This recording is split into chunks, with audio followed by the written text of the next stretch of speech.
네, 여러분 안녕하세요. 많은 분들이 정말 비트코인 어떻게 될까? 이걸 사야 되나?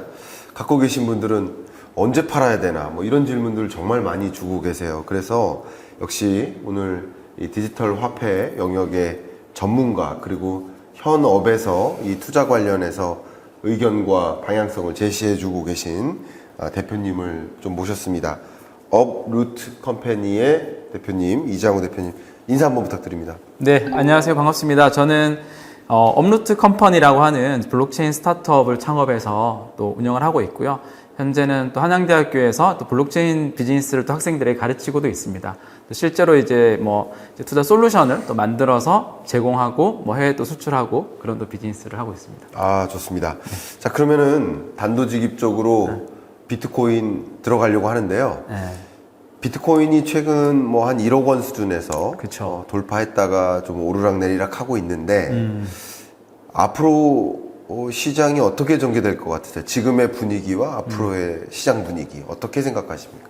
1월 달에 이제 ETF 승인이 된 이후에 네. 이제 몇몇 채널에 이제 그 출연을 이제 제의를 받아서 출연 준비를 하면서 비슷한 질문들이 많이 있었어요. 네. 그때 딱 느낌이 ETF 승인된 다음에 가격이 좀 하락했었잖아요. 네. 근데 좋은 지표나 소식들은 계속 들려왔었거든요. 네. 약간 이거를 그때 사진으로 비유를 한 게 약간 그 끓기 전에 거품이 약간 뽀글뽀글 올라오는 냄비 있잖아요. 물 네. 끓기 전에. 네. 약간 그런 느낌이라서 그런 느낌의 사진을 넣었던 기억이 나는데요. 네. 지금 1억이 넘고 한번 살짝 조정이 좀 있긴 했는데 지금 시장에 들려오는 이제 소식들은 사실 그런 느낌과 좀 비슷한 것 같아요. 네. 약간 되게 숨고르게 하는 느낌이고 뭔가 다음 여러 가지 좋은 이제 호재들이라고 해야 되나요? 소식들이 네. 들려오긴 하거든요. 네. 근데 가격이 바로 반영은 되지 않고 뭔가 이렇게 움츠리고 있는 느낌? 이런 좀 분위기라는 좀 느낌 좀 드네요. 그러면 이제 아까 끓는 물에 비유를 하셨으니까 네. 한 ETF 승인 나고 그럴 지점은 약간 물의 온도가 한 95도 정도에서 왔다 갔다 하면서 네네. 100도로 갈 것 같은 느낌이었고 네. 100도를 나름 달성했어요. 그랬는데 다시 약간 95도로 향해 내려온 느낌. 그렇죠. 그렇지만 의견은 네. 앞으로 다시 100도로 갈 것이다. 계속 불이 이렇게 불이 줄어드는 게 아니라 네. 계속 이렇게 올라오는 느낌이에요. 어쨌든 지금 뜨거운 물이고 차가운 물로 바뀌진 않을 것이다. 예, 맞아요. 이런 흐름이신 거네요. 맞습니다. 네. 이게 2017년도, 21년도에도 상승장이었잖아요. 네. 우리가 말하는 불장이었는데 네. 그때와는 사실 좀 느낌이 많이 다르긴 해요. 제 기억으로는 2017년도에는 ICO라고 하는 어떤 또 다른 이제 자금 조달의 방법, IPO와 비교를 하면서 그걸로 이제 시장이 굉장히 뜨거워졌었고요. 그 돈이 유입이 된 거예요. 네. 비트코인으로 유입된 게 아니라 네. ICO 자금이 유입된 거고요. 이제 2021년도는 기억하시겠지만 NFT, 그리고 2020년도 디파이, 그걸로 사람들이 접해서 자금이 들어온 거예요. 네. 비트코인으로 들어온 게 아니라. 네네. 근데 2024년 지금은 명확히 다른 어떤 트렌드로 시장에 돈이 들어오는 게 아니라 네. 비트코인을 통해서 들어오는 게 명확히 느껴지는 것 같아요. 좋습니다. 저희가 이게 시리즈가 그냥 인터뷰가 아니라 경익남과 토론합시다. 네. 토론 프로그램입니다. 아주 좋습니다. 네. 그래서 저의 의견도 자주 말씀을 드립니다. 네, 그래서 네. 오늘도 제 의견을 좀 말씀드리려고 하는데요. 우리가 성형외과에서 네. 그 사진을 딱 2개 걸어놔요. 네. Before, After. 네. 근데 그 성형외과 사진을 보고 저는 경제통계학을 공부했던 사람으로서 네. 문제가 있다. 왜냐하면 성형 전의 모습과 네. 성형 후의 모습은 네. 분명히 못생겼던 김광석이 나름 잘생긴 김광석으로 바뀌어요. 근데 비포 애프터의 모습이 그냥 나머지는 똑같고 성형 여부만 달라야 되는데 비포의 사진은 네. 조명도 없고 화장도 안 하고 그냥 얼굴 표정도 이렇게 이러고 찍어요. 네.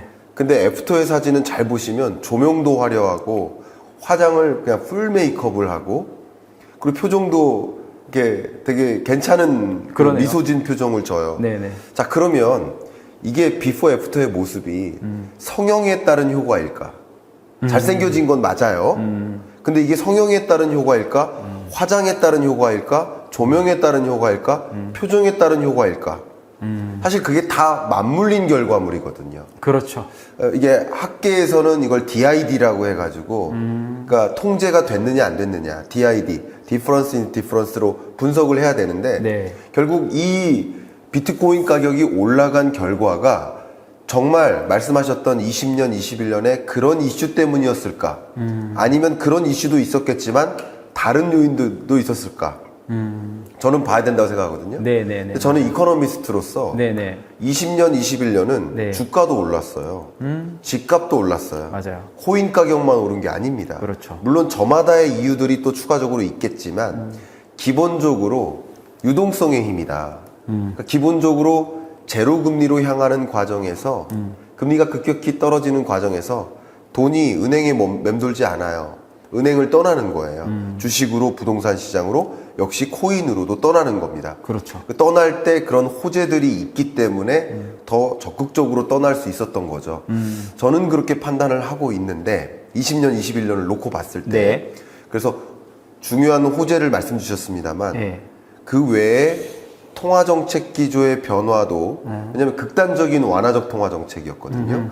그것도 역시 같이 맞물렸다라고 보고 있는데 이 부분 혹시 어떻게 생각하시는지 여쭙고 싶습니다. 말씀하신 부분 상당히 다 동의를 해요. 그 이유가 맞아요. 그러니까 네. 유동성의 힘. 그 유동성의 힘을 빼놓고 비트코인 가격을 설명을 하면 네, 안 맞는 시기들이 너무 많죠. 그렇죠. 그죠. 그래서 유동성의 힘이 기본적으로 있는 상태에서 이거를 이제 우리 2020년도에 그 헤지펀드 매니저인 폴 트리어 존스가 그런 네. 말을 했거든요. 네, 유동성의 힘일 때 가장 빠른 말이다. 네. 비트코인은 그렇게 비유를 했거든요. 그러니까 결국은 이제 시장 유동성이 풀리면 이거를 이제 가치를 담을 수 있는 그릇으로 이 돈들이 옮겨가는데 네. 여러 그릇들이 있잖아요. 뭐 부동산도 있고 채권도 있고 주식도 있고 그 중에서 비트코인에 담겼을 때 비트코인이 가장 빠르게 달린다. 라는 거라서 뭐 사실 그 부분은 동의를 합니다. 그래서 물론 이제 이걸 유동성 이제 매크로 경제만 가지고 설명을 하게 되면 예. 그냥 원오브댐 자산이고 그렇죠.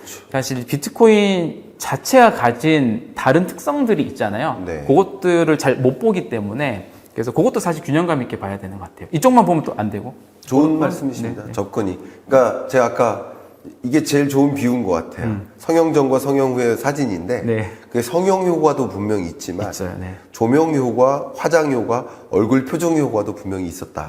저는 이렇게 생각을 하는데 올해가 약간 그 외부적인 효과들이 유독 또 많이 네, 조명도 잘 비춰주고 맞습니다. 화장도 잘해주고 ETF란 걸로 화장도 잘해주고 네. 그러니까 그냥 비트코인 자체는 똑같죠. 사실 예전에 비해서 비트코인이 알고리즘이 바뀐 것도 아니고 뭐 프로토콜이 바뀐 것도 아니고 뭐 채굴 생태 기술이 그렇게 바뀐 것도 아니거든요. 그렇죠. 근데 이제 사실 잘 포장이 되어가고 있죠. 그래서 뭐 신분 상승의 효과도 있다 이렇게 좀 비유를 하는 것 같고요. 네. 인식이 많이 바뀌어가는 것 같습니다. 좋습니다. 그런 여러 가지 것들이 같이 맞물려서 이 비트코인 가격이 형성되는 것인데 네. 단도직입적으로 생각을 해보면 전 그런 것 같아요. 만약에 2022년에 반감기가 왔다. 만약에 2022년에 만약에 ETF 승인이 났다. 금리 4번 연속 자이언트 스텝 했던 네. 그런 22년에 만약에 ETF 승인이 났고 또 반감기가 찾아왔다라고 한다면 그런 힘에도 불구하고 코인 가격은 오를 수 없었다라고 저는 보고 있습니다. 너무 예리한 지적 같아요. 네. 그래서 지금 요즘에 뭐 반감기 하나의 그 팩터만 가지고 예. 뭐 4년, 그다음 반감기 뒤 몇 개월, 전 몇 개월, 네. 몇 프로 상승 이것들을 얘기를 많이 하잖아요. 그렇죠. 사실 그 잘못된 분석이긴 하거든요. 네. 그래서 사실 되게 복합적으로 봐야 되는데 레이어를 나눠두고 네. 반감기라는 거 놔두고 그때 밑에 매크로인 이슈인 이제 금리 변화 같이 넣어서 봐야 되고 네. 우연히도 지난번 3번의 반감기는 예. 말씀하셨던 그 요소가 우연히도 맞아 떨어져서 그렇죠. 반감기 뒤에 올라가는 효과가 사실 존재했거든요. 맞습니다. 근데 그 딱 말씀대로 예. 2022년도에 반감기가 있었으면 예. 올랐을까? 이 퀘스천이 있는 거죠. 그렇죠. 아니겠죠. 예.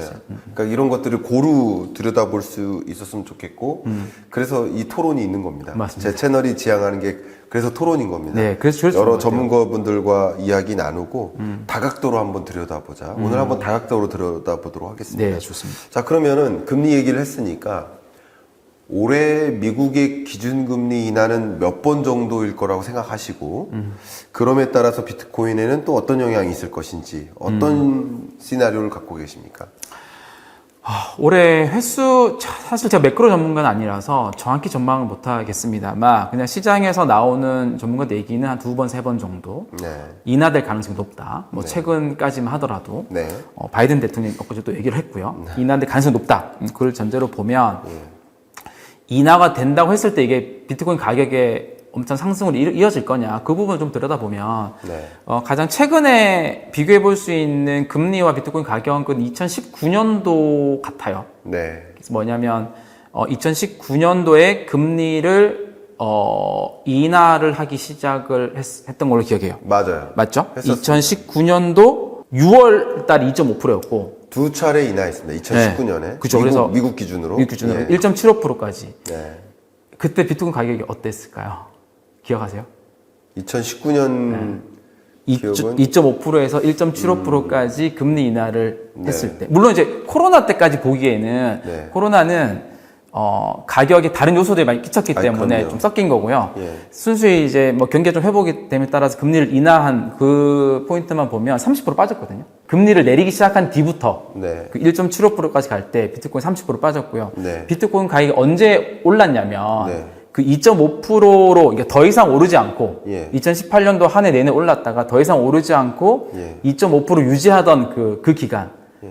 그 기간 때 이제 비트코인 4배가 올랐어요. 19년도에. 네. 그러니까 결국은 이제 인하에 대한 기대감이 가격에 그럼요. 영향을 미치는 거기 그렇죠. 때문에 그러니까 지금이 사실 인하에 대한 기대감이긴 하죠. 네. 막상 인하가 되었을 때 그게 가격에 바로 반영이 될 거라고 섣불리 예측하기 좀 힘든 것 같아요. 아, 좋은 네, 접근이십니다. 네, 이 부분에 대해서 제 의견을 좀 드릴게요. 네. 일단 비트코인은 과거에 비하면 뭐 극단적인 위험 자산으로 분류됐었던 이 코인, 네. 디지털 화폐가 상대적으로 안전화되고는 있어요. 그렇죠. 안전 자산화 되고는 있어요. 그럼에도 불구하고 여전히 그 어떤 비교 대상의 자산보다 변동성이 큰 위험 자산 성격은 있습니다. 과거에 비하면 안전 자산화돼. 저는 그렇게 판단하고 있고요. 네. 그 위험 자산일수록 통상적으로 시장에서 움직임, 돈의 이동의 움직임이 선행성이 강해요.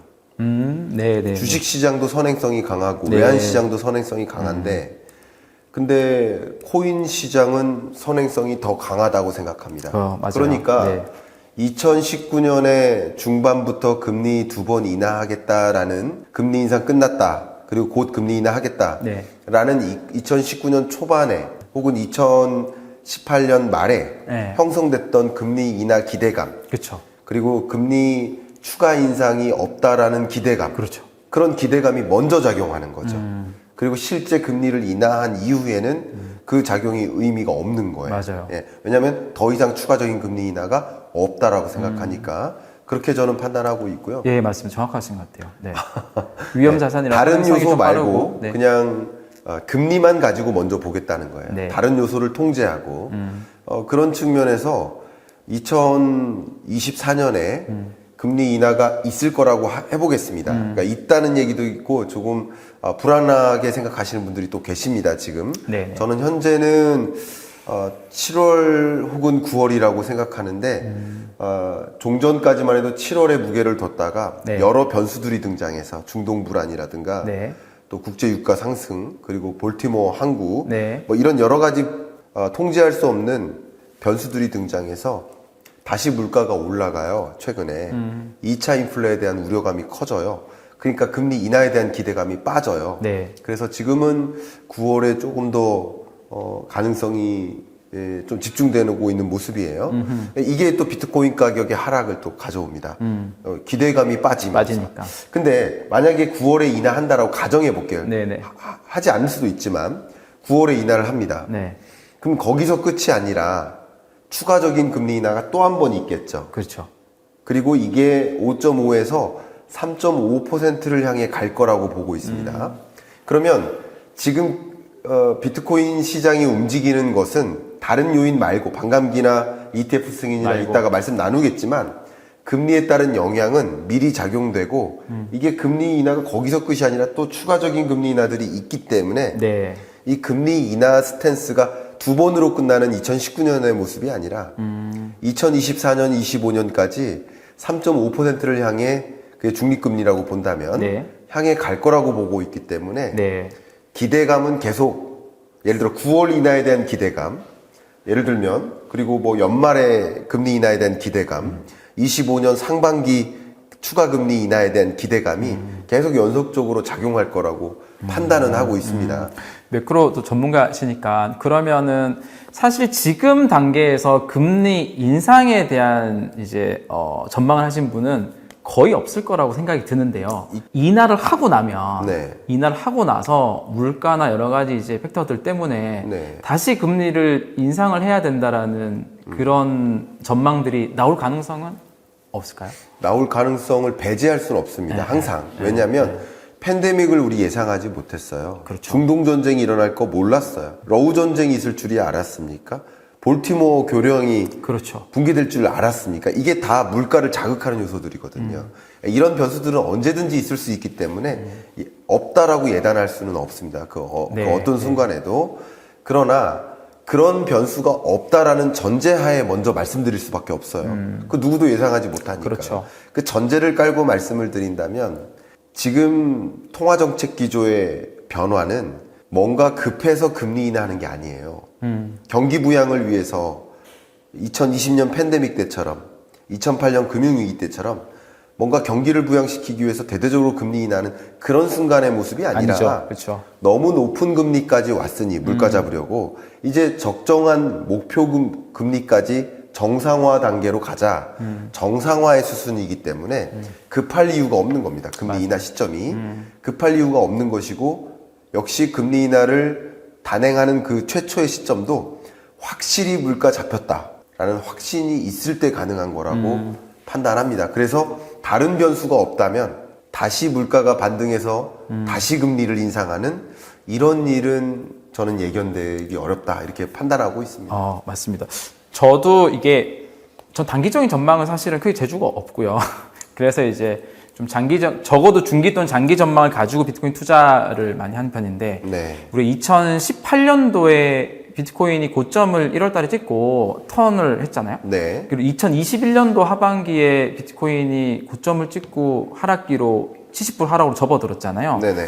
두 가지의 공통점은 그 2013년도는 워낙 이제 초기라서 예. 매크로 변수가 아니라 내부적인 변수 때문에 하락을 한 거지만 그때는 이제 금리가 계속 또 상승을 해야 된다는 컨센서스가 강했기 때문에 턴이 된 거거든요. 그렇죠. 그러니까 적어도 지금은 흐름으로 봤을 때는 금리가 여기서 더 상승을 하는 것보다는 이제 인하 쪽으로 흐름이 있기 때문에 이게 지금이 이제 1억, 혹자가 이제 1억까지 가서 정말 다시 턴이 된다, 너무 고점이다, 이런 전망들이 나오긴 하지만 그게 아닐 가능성이 되게 높다라고 생각을 하는 거죠. 그렇군요. 네.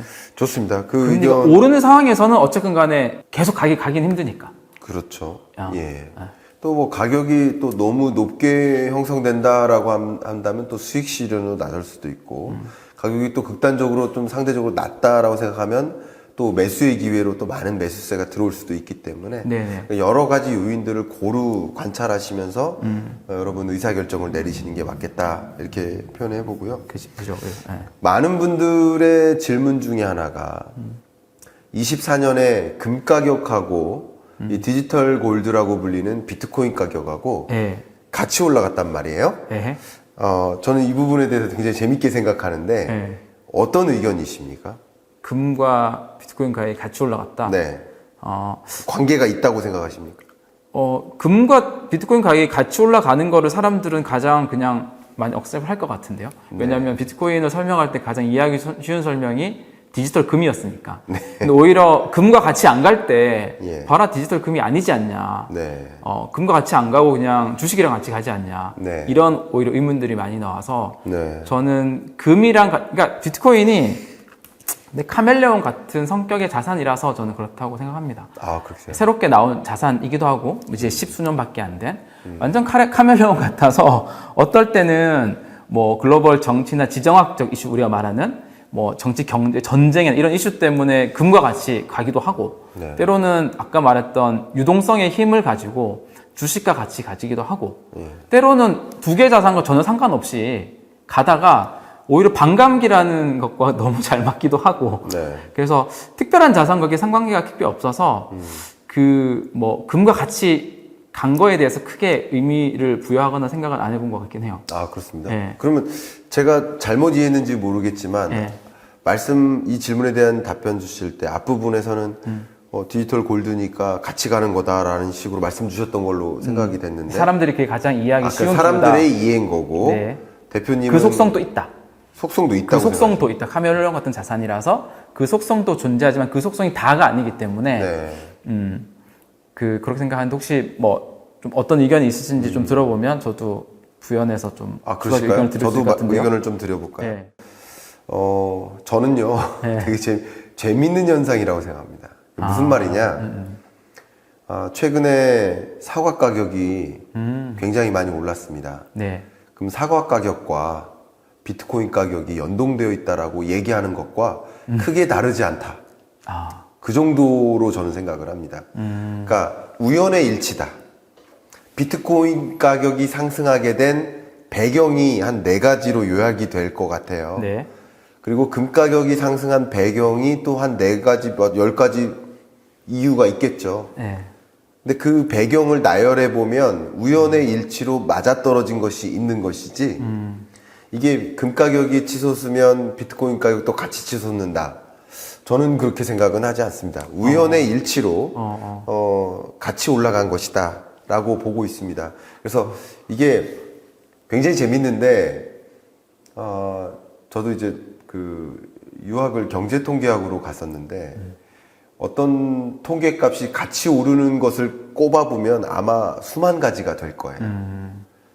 그리고 반대로 오르는데 반대로 떨어지는 것을 또 골라보면 수만 가지가 될 거예요. 그렇죠. 근데 우연의 일치로 그게 형성되는 것이고 그 2가지 지표가 연관성이 없는데 인과관계가 없는데 혹은 상관관계가 없는데 인과관계나 상관관계가 있어야 됩니다. 근데 인과관계나 상관관계를 증명할 수 없는데 같이 올라갔다고 해서 연관성이 있다라고 생각하는 건 좀 논리의 모순이다. 저는 그런 의견을 갖고 있고 재밌네요. 예. 그 맥락이 비슷할 것 같은데 제가 얘기 드렸던 거랑 그러면은 S&P 500 미국 주식이 올라가는 것과 비트코인이 같이 올라가는 시기도 있거든요. 네. 그것도 비슷하게 해석하시나요? 그렇습니다. 그렇죠. 전혀 다른 자산이고요. 다만 다른 이유에 의해서 반등하는 것인데 다만 S&P 500과 비트코인 물론 연관성도 있어요. 왜냐하면 일부 그 S&P 500 안에 들어가는 그 기업들은 비트코인과 관련된 비즈니스를 하는 기업들도 분명히 있기 때문에 그렇죠? 디지털 자산과 관련된 맞아요. 연관성은 물론 찾을 수 있습니다. 아예 없진 않아요. 그런데 S&P 500이 올라간 배경과 비트코인 가격이 올라간 배경이 같은 것도 있고 다른 것도 많아요. 예를 들면 금리 인하에 대한 기대감이 주식 시장으로의 돈의 이동, 코인 시장으로의 돈의 이동을 만들었기 때문에 이건 같은 이유에 의해서 같은 방향을 그린 거예요. 네. 그런데 S&P 500이 올라갔던 것은 주로 AI 반도체와 같은 빅테크 기업들과 같은 이런 기업들의 실적이 뒷받침되면서 같이 올라간 것이고 비트코인은 반감기라든가 ETF 승인이라든가 네. 다른 요소가 같이 맞물려서 올라간 것이기 때문에 두 값이 올라간 배경이 다르기 때문에 이 2개가 연관성이 높다라고 판단하지는 않는 입장입니다. 저의 의견은. 되게 균형감 있게 보시는 뷰인 것 같아요. 네. 사실 그 포인트가 비트코인을 그렇게 매력적인 자산으로 보는 포인트이잖아요. 예, 그러니까 다른 자산과의 상관계수가 낮다라고 보통 표현을 하잖아요. 그렇죠. 그 자체가 기관들이나 펀드들이 포트폴리오를 운영할 때 이 자산을 포트폴리오로 편입을 해야 되는 강력한 이유가 네. 다른 자산과의 상관계수가 낮고 네. 상관계수 낮은 자산을 포트폴리오에 편입했을 때 그 네. 포트폴리오 이론에 의해서 포트폴리오가 더 강해진다라는 근반으로 해서 그 포인트인 것 같아요. 저도 공감합니다. 그래서 특정 이유는 연관이 있겠지만 네. 계속 이게 공통되지는 않죠. 그래서 뭐 비트코인이나 자산이 좀 그런 특징? 저 궁금합니다. 의견 참 감사하고요. 네. 저는 이제 의견을 또 추가적으로 드리면 네. 그러니까 저는 항상 재테크의 컨셉, 자산 관리의 컨셉을 돈을 어떤 형태로 가지고 있을까를 고민하는 것. 너무 중요한 네, 부분이요. 그게 재테크다. 네. 재테크의 경우에는 돈을 어떤 형태로 가지고 있을까를 고민하는 것. 그러면 돈을 현찰로 가지고 있을 수도 있고 네. 저축을 할 수도 있고 다른 거죠. 현찰과 저축은. 네.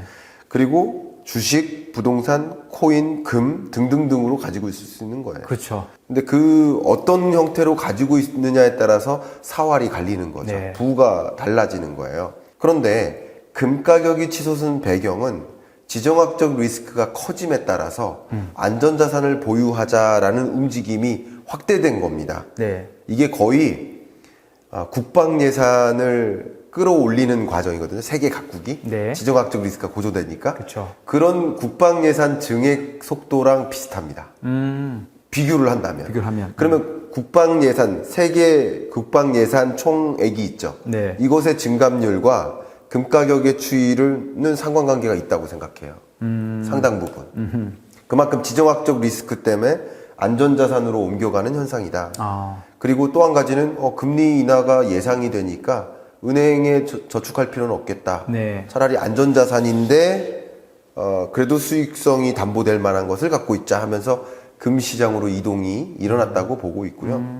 그리고 뭐 디지털 화폐나 이제 비트코인은 지금부터 구체적으로 얘기 나누겠지만 정확히 그 두 가지 이유 때문에 오른 것이 아니기 때문에 둘이 상관관계가 있다. 그러니까 인과관계나 상관관계가 있다라고 생각하지는 않습니다. 그렇게 볼 수는 없나요? 그 비트코인의 가격 변동 요인이 금이 가격을 오르고 내리는 이유가 다 커버를 못하는 건 맞는데 네. 금이 가격이 오르고 내리는 이유는 비트코인에 다 존재하긴 하거든요. 네. 그러니까 비트코인이 가격이 오른 이유가 때에 따라서는 금의 가격이 오른 이유가 상관없는데 네. 금 가격이 오른 이유는 비트코인이 다 내재하고 있는 특징들이다.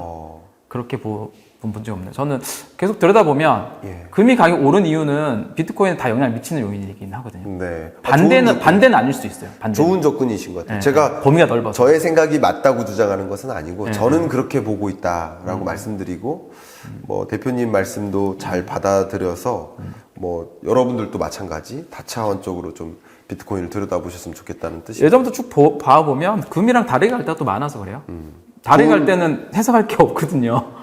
좋은 말씀이신데 예를 들면 심지어 시장에서의 오해, 네. 금과 비트코인은 상관관계가 높다라고 생각하는 시장에서의 오해도 역시 같이 가게 만드는 요인이라고 생각합니다.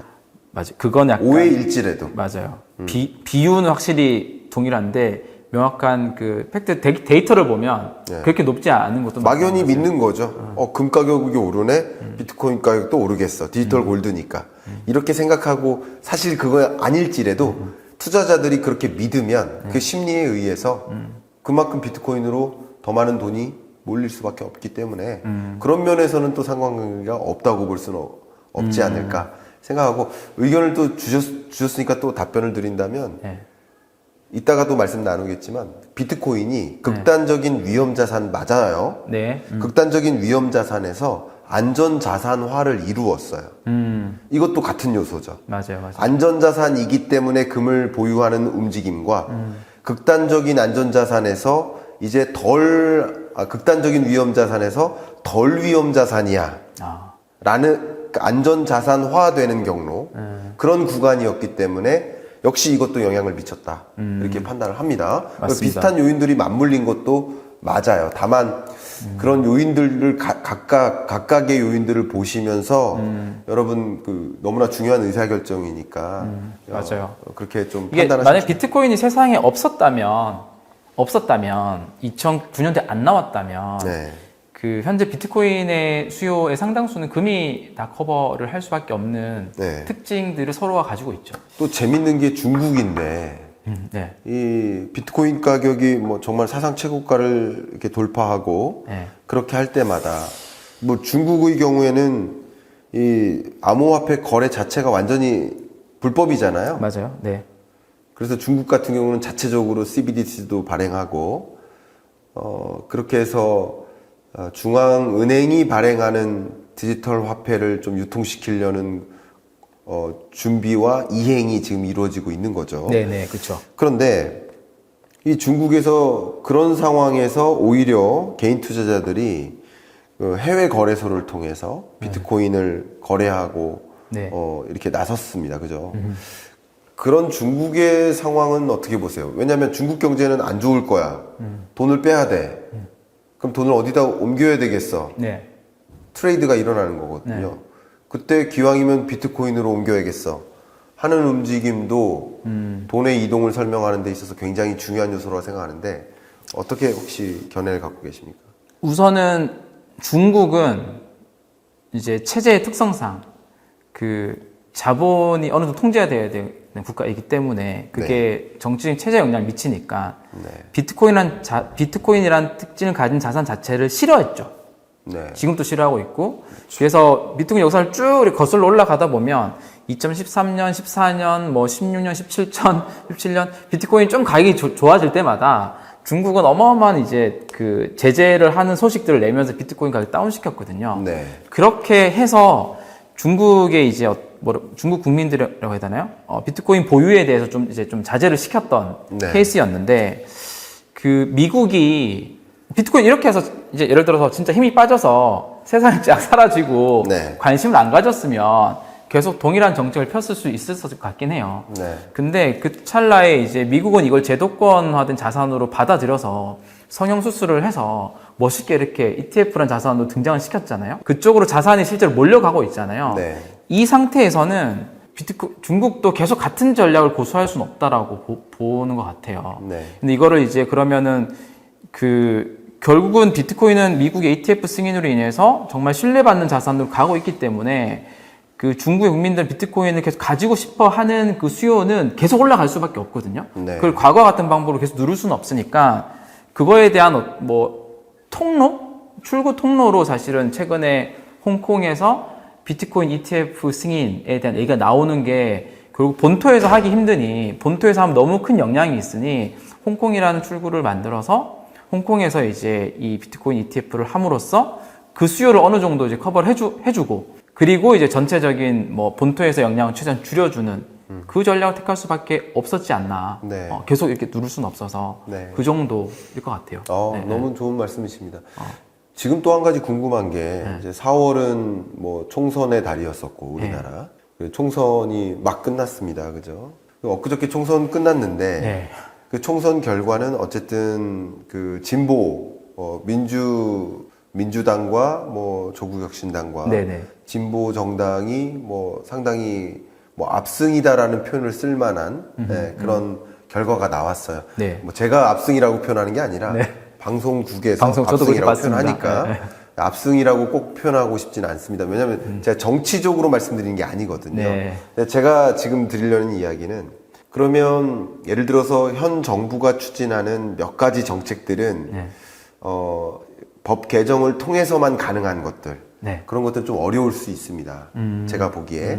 근데 이 선거 결과가 어떻게 영향을 미칠까라는 것을 비트코인 관점에서 좀 생각해 보면 한 가지가 뭐 예를 들어서 ISA 그 종합계좌 규제를 좀 완화한다든가 더 많은 ISA 종합계좌의 과세 혜택을 많이 주겠다라는 방향성 요것과 또 비트코인 ETF 승인 요 두 가지의 경우에는 여야가 일치된 방향성이거든요. 그래서 일치되지 않은 방향성에 해당되는 영역들은 정부가 의지대로 가져갈 수 없는 것들이지만 여야가 합의를 보고 있는 영역들은 정부의 의지대로 갈 수 있다고 생각을 합니다.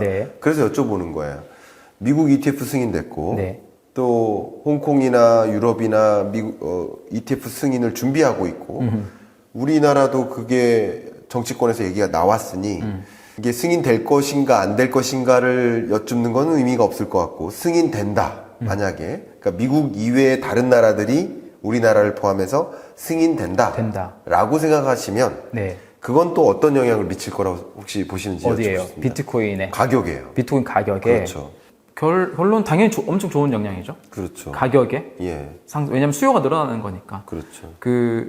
뭐 제가 얼마 전 영상 보니까 비트코인 ETF를 어떤 섬에 들어가는 다리로 비유를 누가 해주셨던데. 아, 그래요? 섬에 들어가는 다리. 그 섬에 이제 들어갈 수 없다가 섬을 배 타고 가다가 이제 그냥 운전해서 가는 거. 다리를 이제 하나가 아니라 여러 개 놓는 개념이 되는 거니까. 미국 ETF 가장 좋은 다리가 있고 옆에 뭐 한국 ETF. 예를 들어서 한국에서 기업을 하는데 또는 어떤 운용자금, 펀드를 운영하는데 비트코인이 정말 포트폴리오에 좋다. 여러 가지 시뮬레이션을 해봐도 수익이 잘 난다. 네. 또 기업이 이걸 보유하면 효과적이다라고 생각하는 경영자들이나 펀드 매니저는 있을 거 아니에요. 그렇죠. 근데 그 사람들이 비트코인을 지금 넣을 수 있는 구조가 있냐 없냐 못 넣거든요. 네. 넣을 수 있는 방법이 없어요. 네. 기업은 이제 거래소 계정이 안 만들어지고 펀드도 뭐 미국 ETF를 지금 참여 못 하니까 네. 그런 수요들이 이제 다 들어올 수 있는 길이 국내 ETF 출시가 된다면 네. 또는 국내에서 미국 ETF를 구매할 수 있다면 네. 할 수 있는 거니까 그런 수요들이 되게 큰 것 같고 국내는 저는 이제 아까 뭐 그 질문은 아니긴 하지만 이제 국내 ETF 승인은 뭐 사실 그 당시 그 시기에는 좀 불가피하지 않았나? 왜냐하면 이게 ETF를 승인한다고 그냥 얘기한다고 될 수 있는 게 아니라 다른 제반적인 것들이 법이 좀 바뀌어야 되고 뭐 일례로 신탁법도 바뀌어야 되고 네. 신탁법에서 이제 비트코인을 신탁할 수 있는 자산으로 포함시켜야 되고 네. 그래야 이제 운용사들이 비트코인을 대신 뭐 커스터디도 할 수 있고 할 수 있잖아요. 네. 뭐 그런 것들이 맞물려야 되기 때문에 뭐 좀 시간이 좀 필요하지 않았나? 좀 싶긴 해요. 좋습니다. 자, 이제 약간 ETF 승인이라든가 뭐 그밖에 뭐 금리 인하 기대감에 따른 비트코인 시장으로의 돈의 이동 이런 것들은 일종의 수요 측면이잖아요. 네네. 그렇죠? 수요 측면 가격은 수요와 공급에 의해 결정되는데 수요 측면에서 봤을 때 가격 상승 요인이 많이 있다라는 그런 맞아요. 표현을 지금까지 나눈 거예요. 그러면 또 한 가지 중요하게 우리가 고려해야 될 것이 공급 측면인데 네. 공급을 제약하는 반감기가 지금 4월이잖아요. 네네.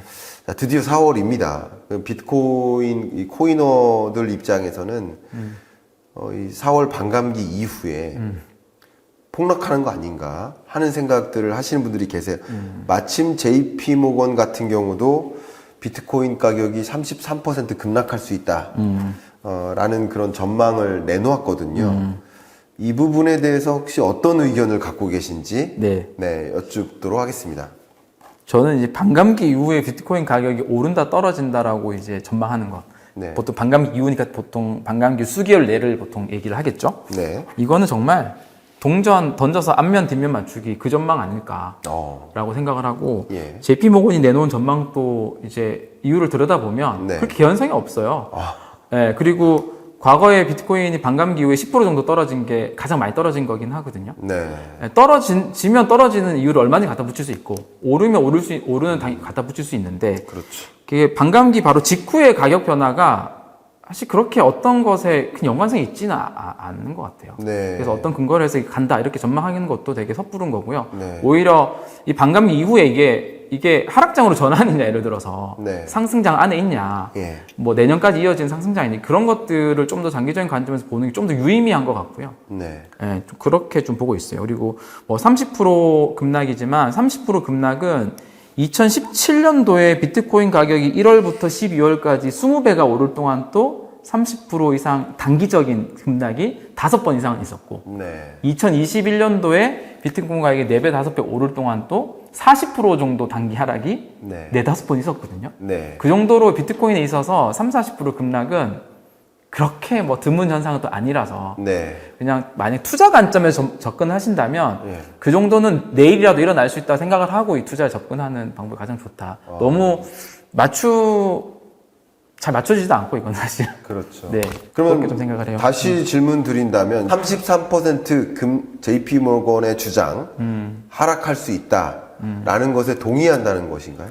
아, 그렇게 이해할 수 있겠군요. 예. 아니, 동의하지 않는다라는 거예요. 동의하지 않는다. 그러니까 개연성이 없다. 예, 반감기 그럴 수도 있다고 하시는 거죠. 직후에 이제 가격이 몇십 프로 급등한다, 급락한다라는 전망 자체에 대해서 네. 이제 객관적인 평가를 내릴 수가 없다. 네. 그 전망, 단기적인 개연성이 있는 근거들이 크게 없다. 아, 개연성이 없다. 그러니까 33% 급락할 수 있다라고 말할 수 없다. 그쵸. 급락할 수도 있지만. 그쵸. 아, 그런 말씀이네요. 네네네. 그러면 급락할 수 있다는 말처럼도 들리는데요. 이게 좀 오해하실 수 있을 것 같긴 해요. 네. 뭐, 오른다는 얘기냐, 떨어진다는 얘기냐. 너무 꼬치꼬치. 근데 아마 여쭈시죠? 들으시는 분들도 그렇게 생각할 수 있을 것 같아요. 제가 말하고 나오고 보니까. 예. 그러니까, 정확히는 모른다. 아, 모른다. 급락할지 안 할지 모른다. 모른다. 그러니까 너무 이제 33% 몇십 프로 오른다 내린다를 반감기 이후 직후를 전망하는 것 자체가 네. 너무 맞지 않는 좋습니다. 부정확한 전망이다. 좋습니다. 좋은 말씀이신데 저는 아까 대표님 말씀 그 한 문장이 비트코인 투자자에게 해주실 수 있는 저는 최상의 조언 같아요. 뭐죠? 비트코인에 투자하려면 33% 언제라도 급락할 수 있다라고 가정하고 하셔야 된다. 맞아요. 네. 가정하지 않으시면 33% 급락했을 때 정말 이렇게 절규하시거든요. 패닉 상태에 놓여요. 그렇죠. 그러니까 비트코인이라는 이 자산 시장을 그렇게 정확하게 알고 접근하셔야 되겠다. 그러니까 그걸 감당 가능한 사람은 접근하시되 나 그거 감당 가능하지 않아 라고 하시는 분은 접근 안 하시는 게 오히려 추천될 만하다. 저는 이런 생각을 갖고 정확합니다. 있거든요. 네, 그러세요? 정확해요. 그래서 저는 이제 비트코인 투자에 대해서 많이 물어보기도 하고 단기 가격 전망도 이렇게 하긴 하는데 사실 많은 전문가들이 전망하는 것들을 하나 다 체크해가지고요. 네. 카운팅 다 해보면 적어도 50%는 맞춰야 되는데요. 50%못 맞춰요, 이게. 좋습니다. 왜냐하면 그 편향되게 또 전망을 하기 때문에. 그러니까 단기 가격 전망이 크게 의미가 없는 시장이다. 오히려 올해 가격이 얼마 갈지는 사실 전망하기가 사실 쉽지 않지만 부정할 가능성이 높지만 이 자산의 3년, 5년 뒤 가격을 전망하는 게 훨씬 높은 확률로 더 맞다. 그게 더 중요하다. 좋습니다. 그 반대, 그 얘기를 다르게 표현하면 뭐냐면, 이 자산을 투자하려면 결국 3년, 5년 정도의 기간을 플랜을 가지고 투자를 해야 된다. 네. 이 얘기랑 비슷합니다. 장기 투자해야 된다. 네. 그럼 제가 또 한 번 날카로운 질문. 네네. 죄송합니다. 제가 자꾸 날카로운 질문. 좋아요. 여기 질문지에 없는 네네. 그런 질문들을 자꾸 드리는 중인데요. 독자분들도 분명히 궁금해 하실 수도 있고, 그리고 제가 이렇게 날카로운 질문을 주는 걸 또 좋아하십니다. 네네. 그리고 이런 날카로운 질문에도 아무렇지 않게 또 인사이트를 전해주시는 모습이 또 신뢰감 더 가고요. 그래서 또 질문 좀 드려보도록 하겠습니다. 비트코인이라는 이 자산이 디지털 자산이 워낙 선행성이 강합니다. 변동성이 높기 때문에 선행성이 강하다는 말에는 동의하지 않는 분이 없다고 생각하십니다. 할 수 있겠습니다. 선행성이 강해요. 더군다나 이 반감기는 첫 번째 반감기가 아니라 네 번째 반감기예요. 그렇죠. 1, 2, 3차 반감기를 경험하면서 반감기를 거치면 반드시 코인 가격이 오르는구나 라는 것을 경험해요. 그 경험을 하면서 학습 효과가 이루어졌어요. 가뜩이나 선행성이 높은 투자 자산인데 세 번의 반감기를 우리는 경험을 하면서 학습을 했기 때문에 반감기에 대한 그 투자 의견은 이미부터 반영됐을 수 있다. 그래서 정작 반감기가 오면 소위 33% 폭락할 수도 있다. 이렇게 질문을 한번 드려보겠습니다. 너무 날카롭습니까 혹시나? 그러니까 다 알고 반감기가 오면 올라갈 거라는 것을 알고 다 선반영이 다 이미 됐다. 선반영됐기 때문에 정작 반감기가 오면 조정 올 수도 있다. 라는 생각에 대해서 우리가 외부 요소를 다 빼놓고요. 반감기만 보면 충분히 요가. 그럴 수 있어요. 그럴 수 있죠. 왜냐하면 사실 2020년도죠. 2020년도까지의 반감기만 하더라도 지금 우리가 반감기를 보는 그런 반감기에 대한 시선이 아니었어요. 2016년도 반감기는 패턴이라는 게 존재 안 했고요. 그러니까 그때는 그냥 반감기 하면 오른다 이런 공식이나 패턴이 없었죠. 2016년도는. 2016년도에 반감기하고 17년도 오르는 거 보니까 2020년도에 일부가 이제 반감기 하면은 그 다음에 오르네? 반감기 전에가 빠지네? 이런 것들이 이제 일부 이제 투자자들이 이제 그것들을 이해하기 시작을 했고요. 지금은 다 알아요. 그렇죠. 다 아니까 반감기만 가지고 보면 당연히 이제 선반영이 되는 요소라서 뒤에 떨어질 수 있다고 생각을 해요. 오히려. 반감기만 보면. 이제 우리가 복합적으로 이제 다른 것들이 있으니까. 그럼요. 그러니까 여러분의 투자 의사 결정에 도움이 될 만한 정보라고 생각하고요. 전문가들의 판단이 맞다 틀리다가 중요한 게 아니라 그렇게 보고 있는 근거를 들으십시오. 맞아요. 그 근거들을 요약해서 정리해서 여러분의 의사 결정에 반영을 하시면 좋겠습니다. 왜냐면은 과거에는 지금 이제 비트코인이 90% 넘게 발행됐잖아요. 한 달에 900개 나오거든요. 900개 나오던 게 이제 한 달에 450개가 나오게 되는 거예요. 이 줄어드는 수량이 실제 유통에 있어서 수요 공급에서 아주 큰 영향을 미치는 수량은 이제 아닌 거죠. 앞으로 점점 더 줄어드는 거죠. 나중엔 450개에서 225개가 되고. 점점 더 작아지는 거죠. 공급 제약 효과가 낮아지네요. 맞아요. 효과가. 근데 이제 많은 사람들이 아니까 실제적인 이게 움직여서의 수요 공급 영향을 미친다기보다는 상징성이 되게 강해지는 거죠. 얘는 절대 갑자기 경기 안 좋아서 그 뭐 양적 완화하는 것처럼 늘어날 염려는 없으니까. 그래서 그런 상징성이 강해지는 거지 이 자체가 어떤 진짜 공급에 막 줄어들어서 막 그런 영향은 점점 적게 미치고 있으니까요. 좋습니다.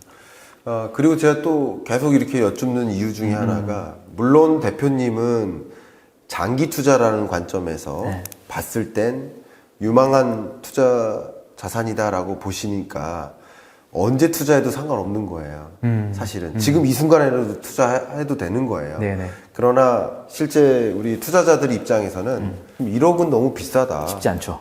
한 2천만 원, 3천만 원 떨어지면 내가 사겠다 하는 마음이 다들 있으시기 때문에 33% 정도 정말 떨어질지 여부는 제가 보기엔 이 잠재적 투자자들에게 있어서는 굉장히 중요한 변수라고 생각합니다. 맞습니다. 진입할지 말지를, 맞습니다. 지금 진입해야 될지 언제 진입해야 될지 그걸 판단하는 굉장히 중요한 요소라고 생각되고, 실제 1억에 사서 3억이 되는 것과 2천만 원에 사서 3억이 되는 것은 또 다른 것이기 때문에 네.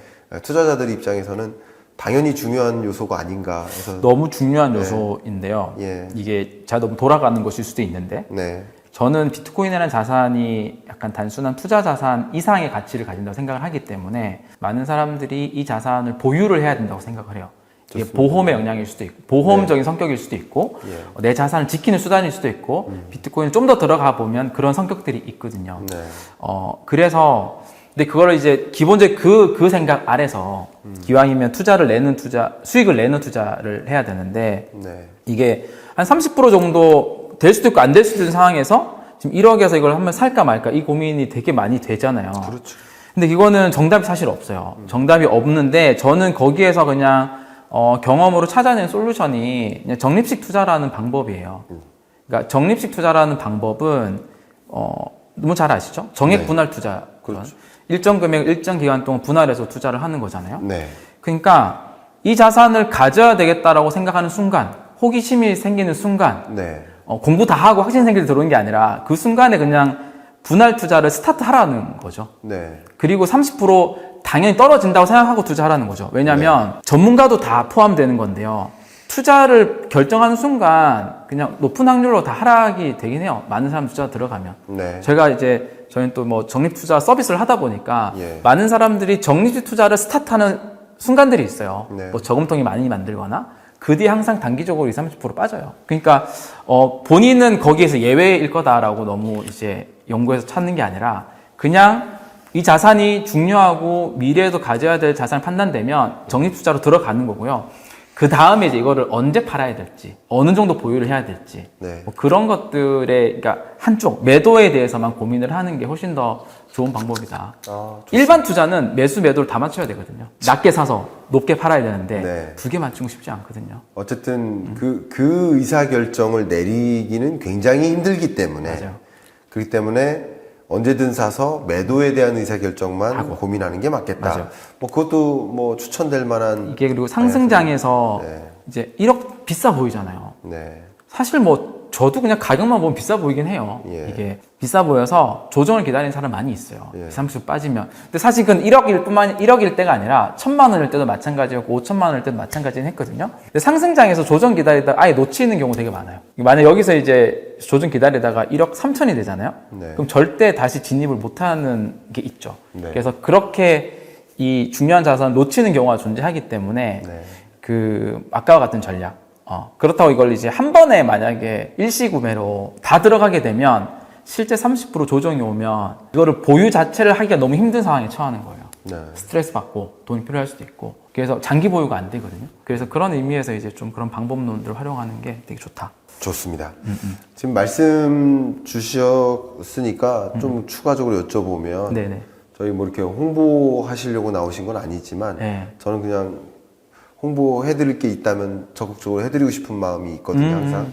그래서 우리 업루트 컴퍼니에서 오셨으니까 이 회사에서 제공하는 서비스가 어떤 것들이 있는지 좀 설명해 주실 수 있을까요?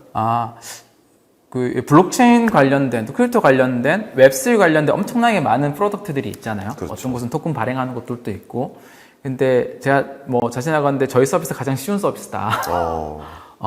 투자인데 비트코인을 적립식 투자, 분할 투자로 뭐 소액식 하루에 5,000원부터씩 소액식 구매를 가장 잘해주는 네. 그런 솔루션을 제공을 하는 서비스이고요. 네. 말 그대로 이제 비트 세이빙이잖아요. 비트코인을 세이빙 저축해주는. 네. 저는 비트코인을 저축의 기술로서 정의를 하거든요. 네. 장기적으로 모아가야 하는 재산.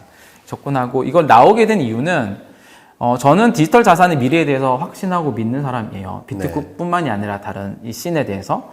근데 뭐 아시다시피 주변에 뭐 암호화폐 투자를 이제 새롭게 하시는 분들이 주변에 있으실 텐데, 과거에 있으셨을 텐데 예. 대부분 대부분 엄청 다 손실 보거든요. 그들이 거래소 들어가서 이 변동성을 이겨내지 못하고 뭐 진짜 80% 90% 많거든요. 그런 경우 너무 많아가지고, 그리고 사기도 많고요. 그래서 이제 뭐 디지털 자산 투자자들한테 이렇게 안전하게 쉽게 투자할 수 있는 이제 서비스는 필요하겠다 싶어서 좀 출시를 했고, 뭐 이게 더 나아가서 건강한 투자 습관을 만들어 주는데도 되게 유용을 하다. 네. 그렇게 조금 좋네요. 말씀드리고 싶습니다. 네, 저도 이게 비트코인이라는 위험 자산을 다소 안전하게 투자하는, 맞아요. 지키는 방식으로 투자하는 접근이네요. 정확한 네, 설명입니다. 네. 설명을 들어보니까 네.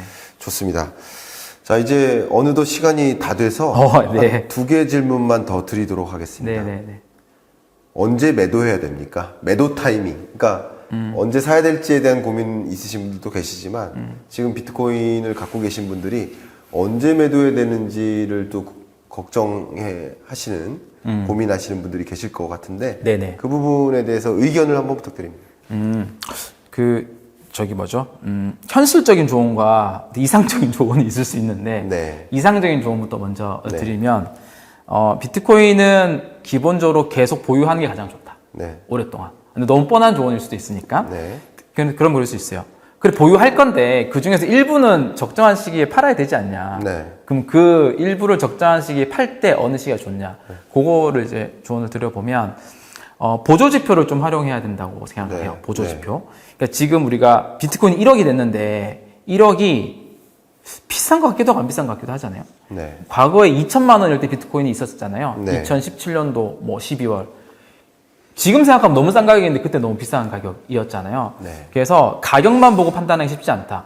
상승률만 보고도 쉽지 않다. 네. 그래서 이제 저희 같은 경우는 저희 서비스에도 있지만 이제 온체인 데이터를 활용을 하는 거고요. 온체인 데이터라고 하면 블록체인에 기록된 데이터를 말하는 거고, 이 블록체인 데이터는 희한하게 그 모든 지갑의 데이터를 다 들여다볼 수 있잖아요. 네. 그 데이터를 들여다보면 모든 지갑의 평균 수익률을 알 수 있어요. 그렇죠. 우리가 모든 금융 계좌를 들여다보고 이 금융 계좌별로 수익률을 다 들여다볼 수 있는 거 비슷하거든요.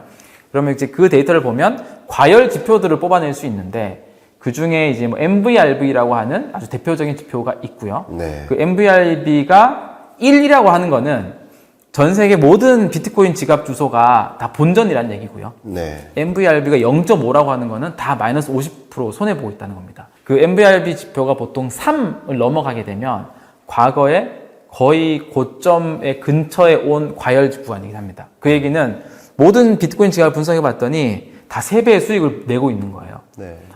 근데 이 과열 지표가 오히려 비트코인한테는 오히려 되게 잘 맞더라. 그래서 그런 보조 지표들을 보면서 이제 매도 시점을 좀 보는 게 좀 유용하지 않나라고 좀 생각을 합니다.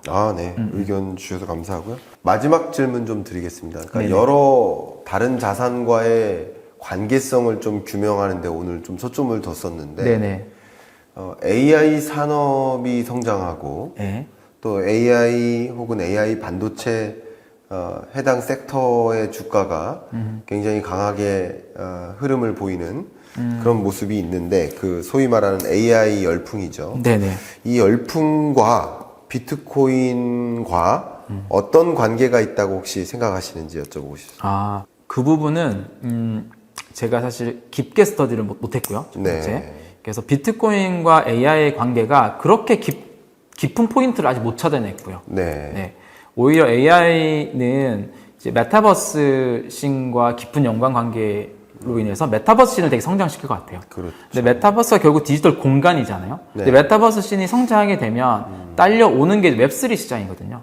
메타버스를 경제적인 환경을 완성시켜주는 게 웹3 비즈니스니까. 네. 그래서 그런 연관성이 훨씬 더 높다. 그래서 비트코인은 사실 원래 좀 본질이 그 성격은 크게 높지는 않아서 네. 물론 뭐 AI 기반으로 반도체 성능이 너무 좋아지고 하면 뭐 그 반도체를 이용하는 이제 뭐 채굴 산업이나 영향을 미칠 수 있긴 하지만 네. 그건 뭐 부수적인 것 같아요. 그건 큰 요소는 아닌 것 같아요. 네, 그래서 좋습니다. 그렇게 좀 비교를 해보고 싶습니다. 좋습니다. 네. 많은 분들이 또 뭐 S&P 상에서 네. 뭐 주가가 굉장히 강하게 오른다든가 또 AI 혹은 AI 반도체 기업들이 뭐 강하게 장에서 좋은 모습을 보이니까 퍼포먼스가 좋으니까 그게 이제 비트코인과 연동된다라고 생각하시는 분들도 계신데 네. 저 역시 1차원적인 접근 그 관계를 네. 규명하기 좀 어렵겠다. 네, 뭐 산업 저도, 특징이 좀 예. 그런 것 같아요. 네. 뭐 만약에 뭐 코인 이렇게 하면 뭐 디지털 지갑 플랫폼 기업들이 뭐 주식시장에서는 좋게 작용한다고 볼 수 있겠지만 AI와 비트코인을 직접적인 관계를 가져가기는 어렵겠다. 근데 간접적인 관계는 AI 기술뿐만 아니라 그 밖에 이 4차 산업혁명 기반 기술이라고 하죠. 네네. AI, 빅데이터, 메타버스, 사물 인터넷, 맞아요. 블록체인 이런 기타 4차 산업혁명 기반 기술들이 세상 전반에 걸쳐서 산업 전반에 걸쳐서 확대 적용되는 과정이기 때문에 네, 맞아요. 그만큼 이 디지털 코인으로 아날로그 사회에서 디지털 사회로의 전환을 더 강하게 유도하기 때문에 이 디지털 사회에서의 어떻게 보면 걸맞는 화폐, 예, 그게 또 디지털 화폐일 수 있기 때문에 네네. 그런 면에서 관계성을 규명할 수는 있겠지만 그렇죠. 직접적인 관계를 좀 잡기는 어렵지 않을까 저는 이런 생각을 맞아요. 해봅니다. 메타버스 씬이 이제 빠르게 성장을 하면 지금 확 꺼졌는데 네. 웹3 비즈니스 반드시 뜨고 네. 엄청 밀접한 관계가 있어요. 네. 그러니까 메타버스 공간이나 이쪽이 되게 약한 상태에서 웹3 공간이 뜨기 쉽지 않거든요. 네. 예, 그런 연관성. 근데 메타버스에 이제 AI라는 영역이 너무 큰 기여를 하지 않을까요? 좋습니다. 네. 저희 채널에서 그 경제 읽어주는 남자 채널과 그 CBS가 콜라보로 네. 방송을 해요. 그래서 그 방송한 영상을 저희 채널에도 올려드려요. 네. 근데 오태민 교수님하고 강환국 작가가 네. 그러니까 제가 진행하는 방송이고 두 분을 이제 토론을 배틀을 붙이는 그런 방식인데 그 영상에서 어떤 이야기가 나오냐면 네. 오태민 교수님은 코인 철학자예요. 네. 필로소퍼예요. 근데 강한국 작가님은 코인 인베스터예요. 투자자예요. 트레이더예요. 네. 그러니까 트레이더, 투자자 관점에서 코인을 바라보는 뷰가 있고 필로소퍼 관점에서, 철학자 관점에서 비트코인을 바라보는 관점이 있는데 당연히 철학자는 평생 보유인 거고요. 그쵸. 팔면 안 됩니다. 그리고 급등락을 인내해야 됩니다. 가족인 거예요. 필로소퍼는. 네네. 투자자는 떨어지면 팔아야 되고 오를 때 사야 된다. 이런 입장차가 분명히 있어요. 네. 대표님과 대화를 나눠보니까 두 분의 입장을 고루 이렇게 갖고 계신 게 아닌가. 네, 듣고 보니까 조금 더 중간이네요. 그렇죠. 중간적 네. 입장을 갖고 계신 게 아닌가 네. 하는 그런 제 개인적인 생각을 해봤습니다. 맞아요. 저도 가깝게 이제 좀 컨텐츠를 보다 보면 네. 뭐 강훈 작가님이나 오팀 작가님이나 네. 좀 이제 이견이 있는 부분들이 있긴 하거든요. 각각의 있죠. 뷰에서. 네, 이견이 그러니까 이제 있죠. 그 차이가 그 약간 중간의 위치에서 생기는 뷰인 것 그렇죠. 같아요. 네. 예. 자, 이렇게 1시간여 동안 경인단과 토론합시다. 네. 출연하셔서 토론을 진행해 보셨는데 방송에서 혹시 이런 토론 진행해 본 적이 있으세요? 그 전에? 없는데요. 없으세요? 이게 너무 좋은 것 같아요. 그러니까 예. 사실 출연자한테도 너무 좋고요. 네. 그러니까 출연하러 왔는데 배워가는 것도 좀 있고. 아닙니다. 그리고 이게 사실은 좋은 질문이 있어야지 미처 생각하지 못했던 발언들 말고도 이렇게 끄집어 나오잖아요. 네. 그 좋은 질문이 너무 중요하니까 예. 그런 의미에서 좀 좋았던 것 같습니다. 그래서 예. 그렇게 좋게 봐주셔서 감사하고 네. 아마 우리 독자분들도 네. 대표님의 어떤 인사이트를 바탕으로 해서 비트코인을 바로 알고 또 어떻게 투자적으로 접근을 해야 될지 또 개념화하는데 충분히 도움이 됐을 거라고 생각이 되고 이상 경인단과 토론합시다. 네. 마무리하도록 하겠습니다. 감사합니다. 네. 초대 감사합니다. 네, 감사합니다. 네.